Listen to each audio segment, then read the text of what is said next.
Welcome to Penrose Learning, where we make understanding easy.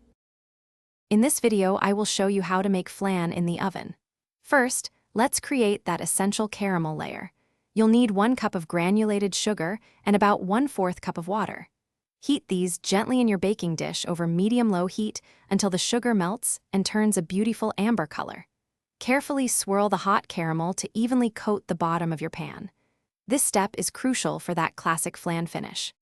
Next, we'll prepare the rich and creamy custard. In a large bowl, whisk together 6 large eggs, 2 additional egg yolks, and 1 cup of granulated sugar until the mixture is pale and fluffy.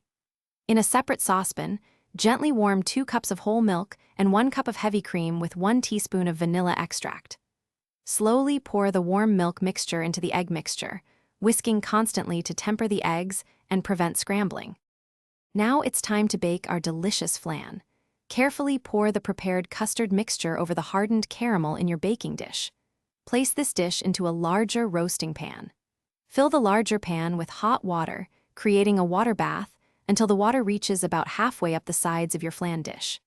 Bake in a preheated oven at 325 degrees Fahrenheit for approximately 1 hour, or until the center is just set. Once baked, let your flan cool completely on a wire rack at room temperature. This gradual cooling helps prevent cracks.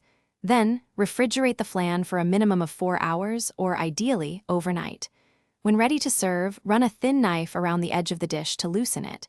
Place a serving plate over the top, and with a quick, confident flip, invert the flan. Enjoy this classic, creamy dessert. Thanks for watching. If this was helpful, leave a like and consider subscribing. See you next time.